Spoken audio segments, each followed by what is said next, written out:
Um bom dia, feliz sábado. É uma alegria reencontrá-lo. Assim que eu me assentei ao lado do meu pai e do meu irmão nos bancos da igreja, eu orei a Deus agradecendo a Ele a oportunidade de uma vez mais pisar nesse solo. De certa forma, traz à minha memória, mente, coração, boas recordações. Com certeza, foi neste solo aqui que eu dei os meus primeiros passos em direção daquilo que Deus realizou e tem realizado na minha vida. Agradeci também a Deus pelas pessoas que aqui estão, porque de alguma forma é neste convívio, neste meio, que nós entendemos um pouco mais sobre quem é Deus e quem será o céu da nossa vida. A razão de estarmos aqui também é uma razão muito nobre. É a decisão que nós pais tivemos de dedicar a nossa filha ao nosso Deus. Nós temos agora 2 crianças na nossa casa. Eu me lembro de uma frase que certa vez eu li no caminhão, que dizia: quer ter uma vida selvagem, tenha filhos. E se quiser piorar, seja pastor. E aí realmente a vida vira um verdadeiro corre-corre. E nós conseguimos a liberação do nosso campo, da nossa igreja, a oportunidade de estarmos aqui neste final de semana, que também é o aniversário dos meus pais.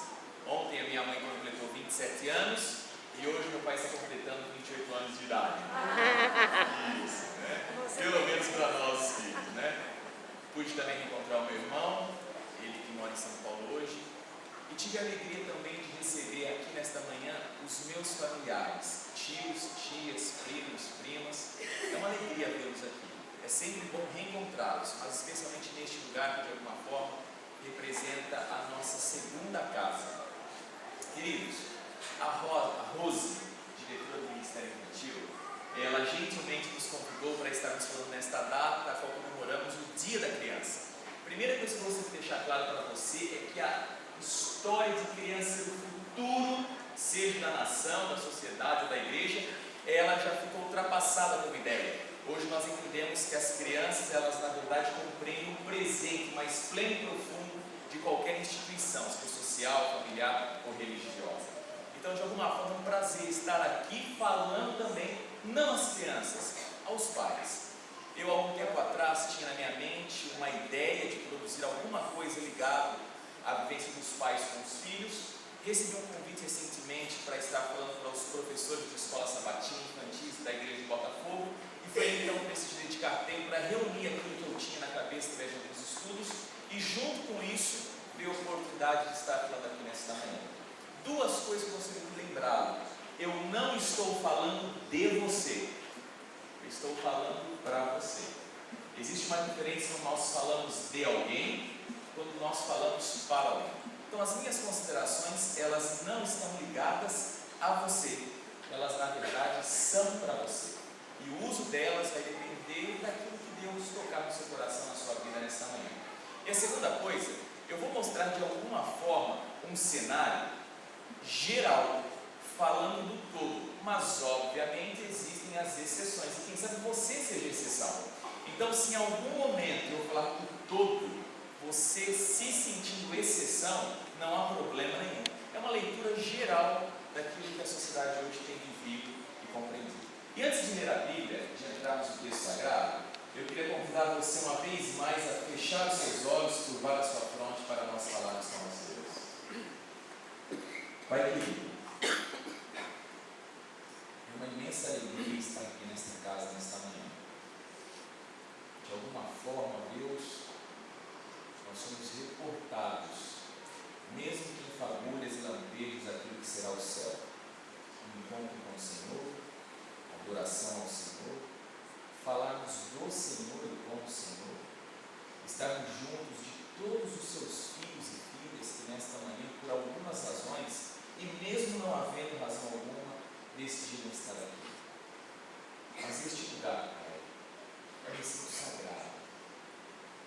Não sagrado no sentido de ser intocável, mas sagrado no sentido de recebermos um Deus que toca a nossa vida. E nesta manhã, meu Deus, uma vez mais rogo ao Senhor que a minha frente seja construída a cruz de Cristo Jesus, de modo que eu possa me esconder por detrás dela, e apenas Cristo, o Rei da Glória, que Ele sim possa brilhar no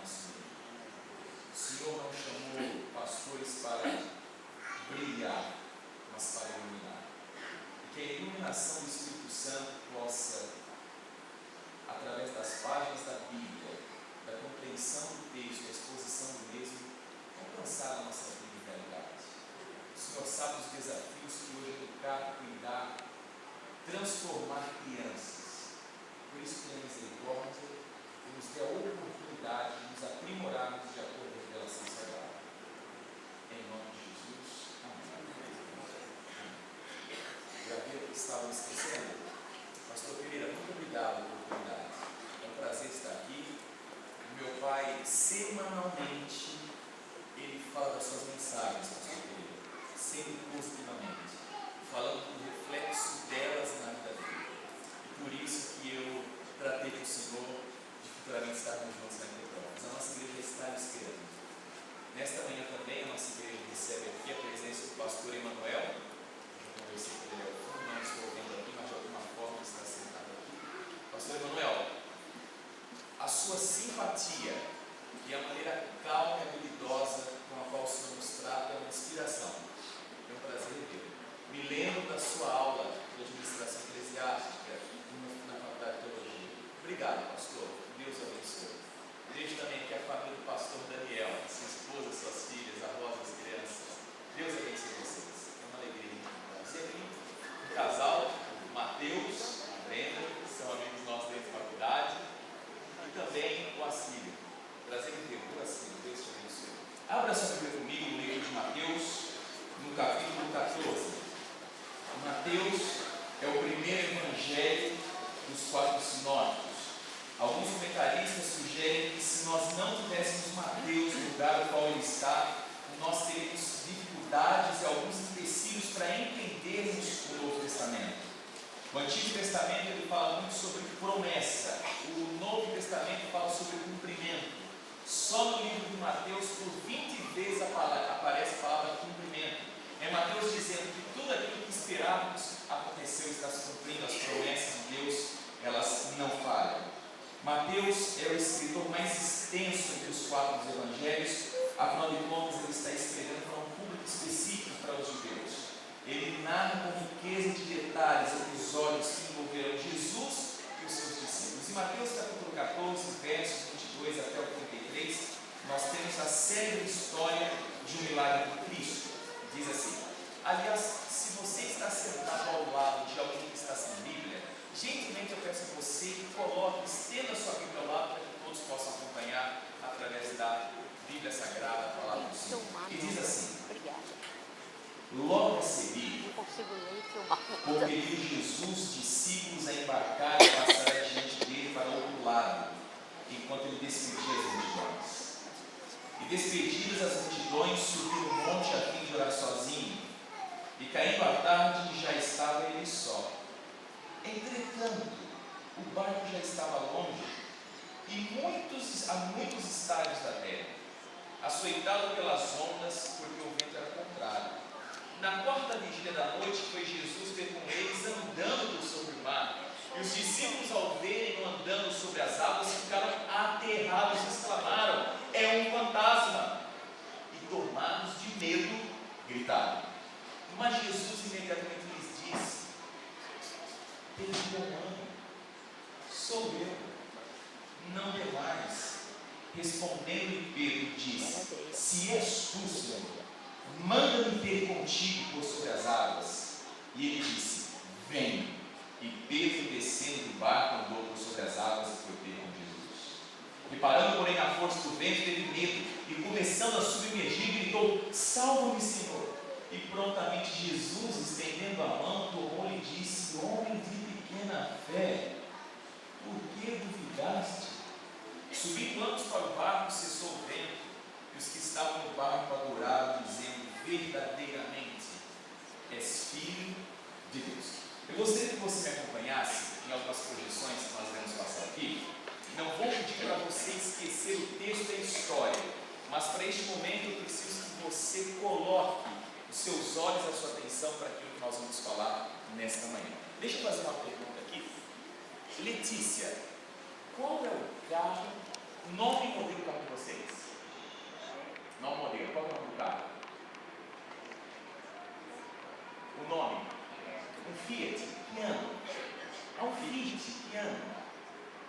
Tá, 2010. Valendo, irmãos, um Fiat 2010 agora. Quem sabe o significado da palavra dromocracia ou talmidim? Ok. Pastor a gente sabe. vai passar aqui os PowerPoints, você vai acompanhar juntamente comigo. Dromocracia. Nós acreditamos, queridos, que vivemos em tempos de democracia, onde as pessoas têm total governo, a oportunidade de escolher o governo a qual elas vão submeter. A verdade é que por detrás da democracia nós temos a dromocracia, que é a sociedade dirigida não pelas pessoas, mas pelo tempo. A palavra dromos, que vem do grego, é a mesma palavra que aparece em hipódromo, autódromo e denota em velocidade, em alguma coisa muito rápida, pautada pela capacidade de fluir com rapidez. Ou seja, a nossa sociedade, de maneira superficial e visível, acreditamos nós que é dirigida pela democracia, mas uma leitura um pouco mais aprofundada daquilo que vivemos, nos diz que vivemos sob o regime de dromocracia. E esse regime, ele acaba desencadeando um fenômeno que nós chamamos do império do imediato. É quando a nossa vida agora, ela vive à base da urgência. Tudo que envolve todos em todo lugar está à base da urgência. O nosso tempo é precioso, ele é rico, ele é implacável nos seus efeitos e na sua maneira de passar por nós. Por isso, os mais inteligentes e hábeis para com a vida, eles estão alinhados e antenados ao fator tempo, no sentido da sua urgência. Existe um sociólogo chamado Ciro Marcondes Filho, que ele diz que vivemos em uma era com horror ao vazio. E deixa eu trabalhar em duas perspectivas de modo rápido aqui. O primeiro horror ao vazio que nós temos é um vazio que está dentro de nós, na nossa capacidade de pensarmos. Veja, algumas coisas hoje perderam o seu valor. Elas não são tidas mais como nobres. Uma delas é o ato de pensarmos profundamente em coisas ligadas à vida. E paralelo a isso, nós perdemos hoje o valor de estarmos desocupados de tantas atividades que assolam e afligem a nossa vida. Eu quero trazer um exemplo para abarcar essas duas ideias. Vamos imaginar que terça-feira, às 15 horas, você telefone à minha residência. E eu atendo o telefone. E não atendo com voz rápida. Eu atendo em plena calmaria. Alô? E você pergunta aquilo que é óbvio, já que você ligou para a minha casa. Pastor, onde você está? Eu digo a você, eu estou na minha casa. Primeira coisa, queridos, estar em casa, um homem profissional, terça-feira às 3 horas da tarde, já não é alguma coisa muito comum e aceitável aos nossos dias, porque nós vivemos na era da produtividade. A Revolução Industrial deixou esse legado, essa herança. Nós temos que estar sempre produzindo e fazendo. Ou seja, estar em casa às 3 horas da tarde não tem a ver com a nossa sociedade. E você pergunta para mim, pastor, o que você está fazendo então? Eu digo, eu estou pensando na vida.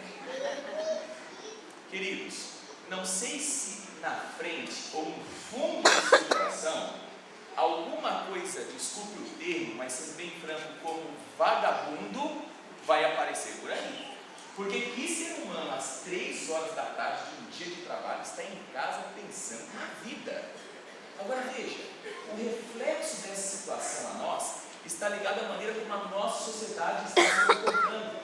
Dentro da perspectiva do vazio, não existe tempo para se pensar, e muito menos para estar ocioso dentro de casa. Nós somos medidos e avaliados por aquilo que nós fazemos na urgência do tempo. E te digo, quer um outro exemplo? Hoje, muitos de nós abominamos o silêncio. Antigamente o barulho nos incomodava, hoje o que nos incomoda é o silêncio. Não sei se você já notou, mas muitos andam pelas ruas, trens, ônibus, estão se aproximando da escola e estão o quê? Com fones de ouvido, pequenos, grandes, com luz, enfim, nós precisamos todo o tempo estar ocupando a nossa mente e as nossas mãos.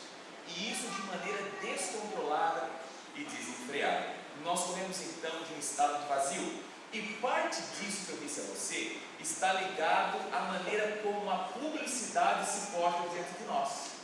A verdade é que depois da revolução da mídia em massa, a publicidade chegou a nós e hoje ela mudou a nossa forma de pensar e se comportar. Eu queria falar para você, através de Paco, o seguinte: se nós fôssemos às compras somente quando nós precisássemos de determinado produto, a indústria o quê?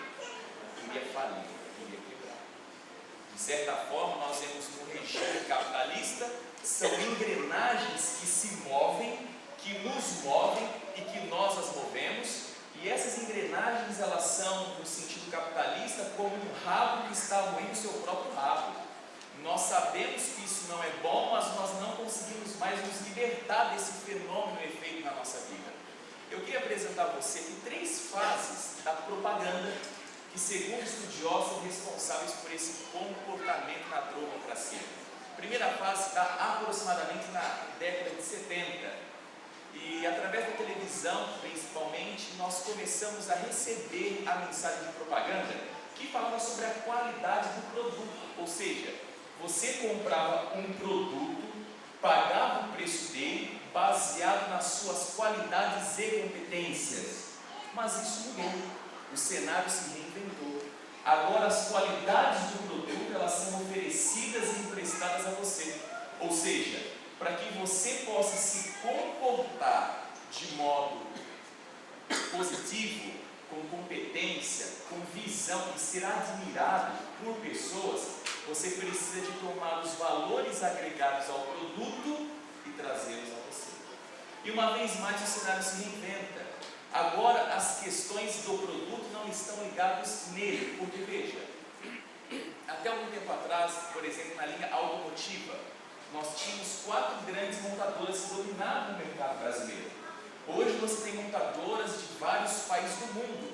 É difícil hoje você trabalhar na perspectiva do produto pela quantidade que há e também porque de alguma forma todos estão muito nivelados. Então a publicidade, ela não foca mais no produto, mas ela foca em questão da urgência do tempo em você ter determinado produto. O que importa é hoje, agora você consumir e comprar.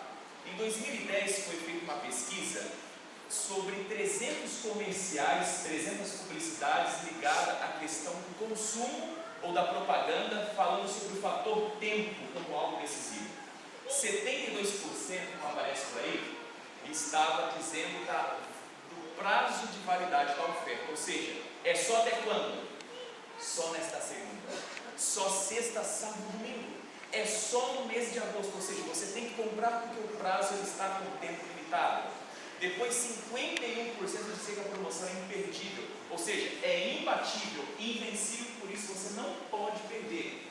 31% elas davam ordem para você ir até o local de compra, ou seja, corra para a concessionária, para o supermercado, para determinado lugar, porque ali está a oferta. E depois 33% uma ordem para evitar a passividade. Queridos, essas ordens é daquele tipo: corra já, venha logo, sai de onde você está, apareça aqui. E esse discurso, então, ele se torna para nós como algo que irresistível. E por que o discurso ele é tão irresistível? Porque foi criado na nossa mente que consumo, diferente daquilo que a gente pensava no passado, não é um gasto, mas é uma economia.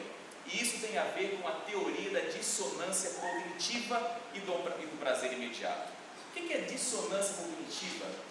Eu vou usar um exemplo aqui. Baldi, você que é um pregador, vamos imaginar que eu convidasse você para pregar na minha igreja durante uma semana de oração. Só que depois de assumir o compromisso comigo, a sua filha, a Thaís, convidasse você para ir para os Estados Unidos, passar no mesmo período de tempo com eles. E naquela hora, 2 coisas apareciam na sua mente: o compromisso que você assumiu comigo de pregar e o gosto, o prazer, a vontade de estar lá na América com as pessoas amadas. Nessa hora, há um conflito, não há? Por mais que nós tenhamos assumido um compromisso, você está diante de uma outra ideia contraditória, oposta. Isso mexe conosco.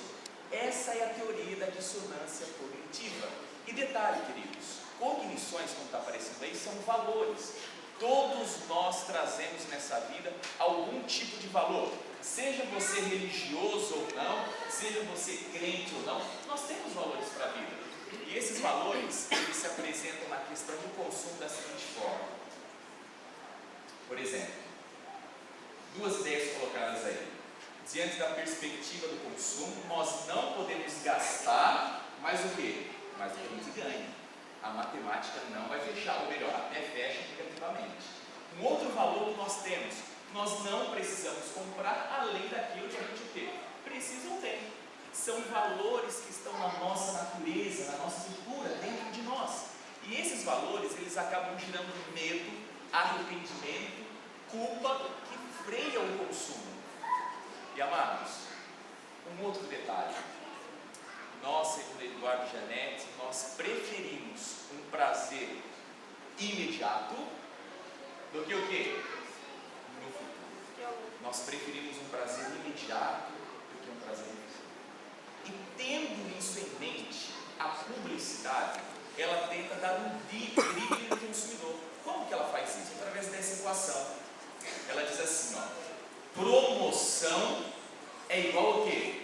Economia. A economia. Como que uma promoção pode ser igual a economia? Vamos supor que esse microfone aqui custe R$100. Um determinado lojista ele diz, olha, na minha loja, este microfone que vale R$100, ele está por R$50. Ou seja, se você comprá-lo pagando R$50, você economizou quanto? 50. Viu que negócio bom? Você compra algo por 50, em contrapartida você está o quê? Economizando 50. Eles dizem o quê? As pessoas que participam e acatam o chamado à promoção, elas são inteligentes, porque elas estão consumindo, mas ao mesmo tempo economizando. E a verdade é que nós temos hoje um monte de gente inteligente endividada. São pessoas que aproveitam a oportunidade, a chance, a promoção, elas estão gastando, mas para economizar. Elas são tidas como inteligentes, mas no fundo das contas, ou melhor, em cima das contas, elas estão endividadas. Queridos, se você não tem dinheiro, o mesmo tempo que clama como urgente ou urgência, ele agora é usado a seu favor. Como? O tempo é urgente para você o quê? Comprar, mas ele se torna elástico na hora de pagar, porque a primeira prestação é só depois da Copa das Olimpíadas 2016. Você vai ter que comprar hoje e começar a pagar a primeira só depois do carnaval. E detalhe, 48 vezes. Então veja só como eles trabalham conosco, o jogo drible. Você não tem dinheiro e nem precisa, mas ó, é questão de inteligência. Compre, porque você vai estar economizando. Mas eu não tenho dinheiro, não tem problema. Você compra agora e só paga depois em suaves prestações. E com isso, amados, muitos de nós estamos com sérios e graves problemas. E resumindo isso tudo, eu queria dizer assim para você. Nós estamos vivendo hoje para pagar o quê? O prazer que nós já tivemos no passado. E nós não conseguimos pular fora desse ciclo e dessa roda. Nós nos tornamos viciados no consumo e o consumo nos mandou trabalhar de maneira assim desenfreada. E olha, pode parecer que isso não tem nada a ver com o dia e com o tema, mas na minha opinião tem tudo a ver. Porque grande parte da ausência dos pais na qualidade e quantidade de tempo com os filhos está ligada a isso. A grande verdade é que os grandes crises no nosso casamento, as grandes razões de nos divorciarmos está ligada a isso. As grandes frustrações da nossa vida social está ligada a isso. Pessoas vivem na depressão, tanto por terem mergulhado nisso, quanto por não conseguir sair disso. Então até aqui eu queria colocar para você o seguinte, de maneira assim, geral, com algumas exceções, a nossa sociedade, ao mesmo tempo que isso é sintoma, também é causa dos grandes problemas que enfrentamos lá fora e dentro. Agora eu queria passar para você uma segunda parte, que é a parte do Talmidim. Antes de chegar a definição da palavra Talmidim, eu queria falar rapidamente para você sobre Torá. A Torá são os 5 primeiros livros da Bíblia, Gênesis, Êxodo, Levítico, Número de Deuteronômio. Jesus Cristo, ele foi criado e formado numa educação judaica ortodoxa. Nos dias de Cristo, a tradição judaica dizia que a Torá não era simplesmente um livro escrito por Moisés, mas a Torá era a revelação de Deus expressa a Moisés lá no pico do monte. E quando Moisés desce do monte, ele transportou a seguinte mensagem: olha, tudo o que Deus tem para nós no caminho à terra prometida está aqui. Tudo que nós precisamos ter e saber foi revelado diretamente por Deus e está escrito aqui. Então, naquela caminhada, o povo entendia que aquela mensagem, ela era a própria mensagem do caminho, porque ela tinha em si a verdade, e a verdade gera vida. Não é à toa que lá no Novo Testamento, o que Jesus fala? Eu sou o quê? O caminho, a verdade e a vida. Então, na mentalidade judaica, apesar da Bíblia no Antigo Testamento ser composta por outros livros, outros 34 livros, tudo que você precisava no processo educacional e de vida de uma criança, de um filho, estava ligado à Torá. Eu gosto muito dessa frase do Provérbio, que diz o seguinte: a educação nos dias de Cristo não era vista como luxo ou opção, mas era a chave da sobrevivência. Um historiador muito famoso chamado Flávio José, ele coloca: acima de tudo, nós nos orgulhamos da educação das nossas crianças. Ou seja, nos dias de Cristo, um bom judeu, quando ele olhava a sociedade por alto, ele se orgulhava e se alegrava pela educação dada e oferecida àquelas crianças. E como que era essa educação? Essa educação formal no povo judeu, ela começava quando a criança tinha 6 anos de idade. Por que com 6 anos de idade? Porque até os 6 anos era inconcebível outra ideia senão aquela que a criança tinha que permanecer na barra da saia da mãe. Nos dias de Cristo não havia outro lugar na terra senão nas barras da saia da mãe para uma criança estar. Depois de 6 anos, a mãe tomava a criança e levava para a casa do livro. E lá não tinha um professor ou uma professora, lá tinha um rabino, um mestre religioso, que a sua maior fama girava em torno da compreensão e vivência da palavra de Deus.